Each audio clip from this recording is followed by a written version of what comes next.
They rained fire on the heart of Berlin, hunted the gray wolves of the Atlantic into extinction, and outturned the Zero in the humid skies of the Pacific. To the history books, these are just machines of aluminum, wood, and steel. But to the men on the ground, they were the little friends. To the enemy, they were the whistling death. The war was not won by a single bullet or a single general. It was won by the relentless roar of Allied engines that refused to quit. From the plywood wooden wonder to the 10-ton jug, this is the complete tactical breakdown of the Allied Sky Armada that turned the tide of World War II. The North American P-51 Mustang, the fighter that saved the 8th Air Force. Before the Mustang, American bomber crews were dying at a rate of 77%. The Luftwaffe was simply too strong, and no Allied fighter had the legs to protect the B-17S all the way to Berlin. Then came the marriage of a sleek American airframe and the British Rolls-Royce Merlin engine. First, the Merlin heart. The early Mustang was mediocre at high altitudes, but when engineers dropped in the Packard-built V165-07 Merlin, the plane transformed. It produced nearly 1,500 horsepower, jumping to over 1,700 with war emergency power. It could scream at 440 miles per hour at nearly 30,000 feet. Next, the Little Friend range. By hanging two 75-gallon external drop tanks under the wings, the Mustang could fly 1,600 miles. It did not just meet the bombers, it lived with them. Finally, the engineering marvel. The D model introduced the iconic bubble canopy, giving pilots 360-degree visibility. This was a death sentence for any German interceptor trying to sneak up from behind. It packed 6.50 caliber machine guns, firing 800 rounds per minute each. By the war's end, Mustangs claimed nearly 5,000 aerial victories, more than any other USAAF fighter in Europe. The Supermarine Spitfire, the elliptical wing that broke the Blitz. If the Mustang was a long-range hammer, the Spitfire was a surgeon's scalpel. While the Hurricane did the heavy lifting during the Battle of Britain, it was the Spitfire that became the psychological nightmare for German pilots. First, the elliptical wing. Designed by Reginald Mitchell, those iconic curved wings were not just for looks.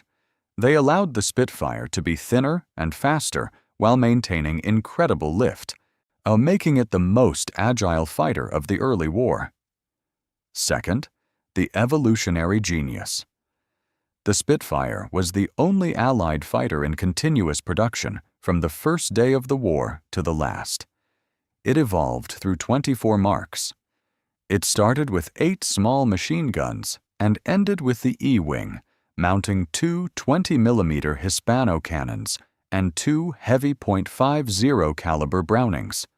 Third, the scourge of the Messerschmitt, 09. In a dogfight, the Spitfire was nearly untouchable. It could turn inside the German fighters, forcing them to dive away or face a 20mm cannon shell to the engine block. It was a short-legged interceptor designed for home defense, but its legendary agility eventually took it to the decks of aircraft carriers as the Seafire. The Boeing B-17 Flying Fortress, the backbone of strategic bombing. With the B-17 was not just a plane, it was a 10-man combat ecosystem. It earned its name after a Seattle reporter saw its bristling machine guns and called it a flying fortress. Boeing trademarked the name instantly. First, the defensive box. A single B-17 was vulnerable. But in a combat box formation, dozens of B-17S overlapping their fire created a wall of lead. Each B-17G carried 13.50 caliber machine guns, covering every possible angle of attack. Second, the Norden bomb sight. This was one of the Allies' most guarded secrets, an electromechanical computer that allowed bombardiers to drop a bomb into a pickle barrel from 20,000 feet. It was so sensitive that bombardiers were sworn to destroy it if the plane was going down. Third, rugged survival. The B-17's legendary status comes from its durability. Stories of B-17 returning with half a wing missing, 2 engines dead, and hundreds of holes in the fuselage are the reason the crews loved this plane. It dropped 640,000 tons of bombs on Germany. The F4U Corsair, the carrier fighter the Navy almost rejected. Known for its unique bent wing design, the Corsair was built around the largest engine available at the time, the 2,000 horsepower Pratt & Whitney R2-800 double wasp. First, the gull wing. The engine's massive 13-foot propeller was so large that standard landing gear would have to be dangerously long. The inverted gull wing allowed for shorter, stronger landing gear while keeping the prop clear of the ground. Second, a lethal ratio. Once it ironed out its carrier landing issues, the Corsair became the king of the Pacific. It achieved an 11-to-1 kill ratio. Japanese pilots called it whistling death because of the high-pitched sound the air made passing through its wing root oil coolers. Third, the fighter bomber. The Corsair was not just for dogfighting. It could carry 4,000 pounds of bombs and 8 5-inch rockets. It became the primary close air support for Marines fighting through the hell of Iwo Jima and Okinawa. The de Havilland Mosquito, a wooden plane that outperformed steel. In an era of metal, Sir Geoffrey de Havilland proposed a bomber made of plywood and balsa wood with no defensive guns. The Air Ministry thought he was crazy. They were wrong. First, stealth and speed. The Mossy was one of the fastest planes in the world in 1941, hitting 415 miles per hour. Because it was made of wood, it had a lower radar signature than metal planes, making it one of the world's first stealth aircraft.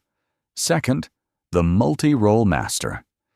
It was a bomber, a night fighter, and a reconnaissance specialist. The fighter-bomber version carried 4 20mm cannons and 4 machine guns, plus 2,000 pounds of bombs. It could fly to Berlin, drop its load, and be back in England before the German night fighters could even reach its altitude. Third, pinpoint precision.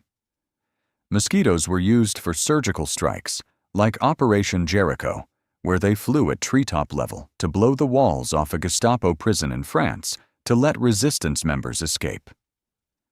The Republic P-47 Thunderbolt, the heavy hitter of the ground war. Weighing in at 8 tons, the P-47 was the largest single-engine fighter of the war. Pilots called it the Jug. If the Mustang was a rapier, the P-47 was a sledgehammer. First, the firepower.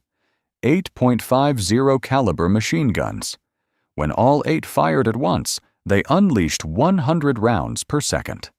It did not just shoot enemy planes, it disintegrated them. Second, the ground attack beast. The P-47 was the terror of the German army. It destroyed 86,000 trucks, 9,000 trains, and 6,000 armored vehicles.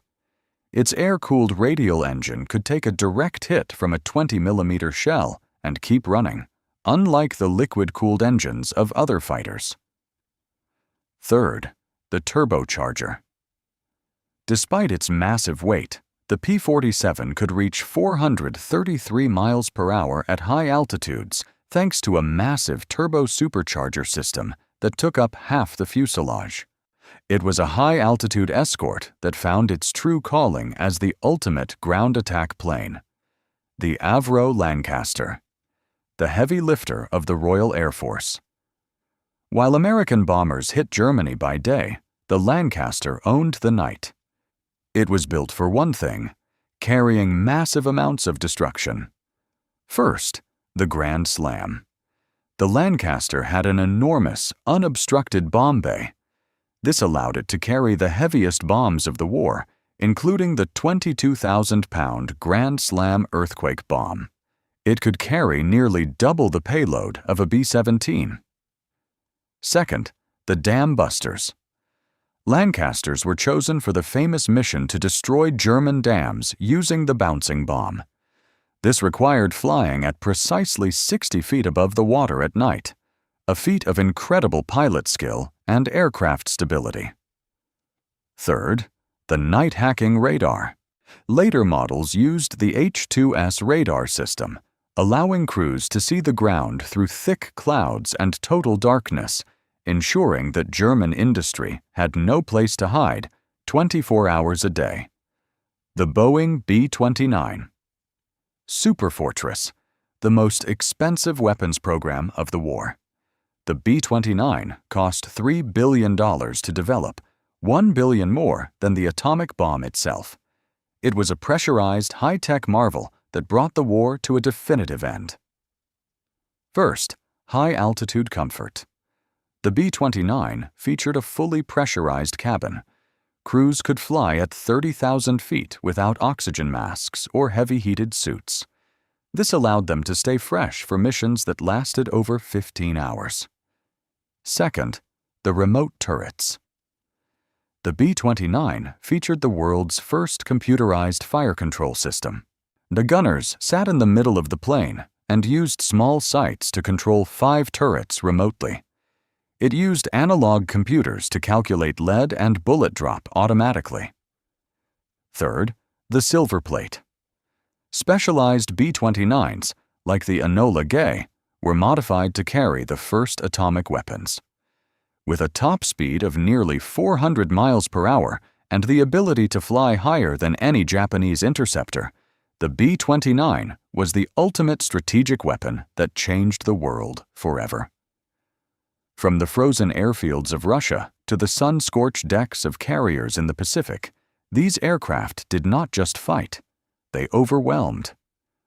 While the Axis built masterpieces in small numbers, the Allies built an armada of hundreds of thousands. This was the victory of the assembly line as much as the pilot. The Mustang, the Spitfire, the Fortress, and the Lancaster, each a different tool, all working toward one goal, the total destruction of the Axis. Subscribe to explore the engines of history. Part 2, The Axis Challengers, is coming next.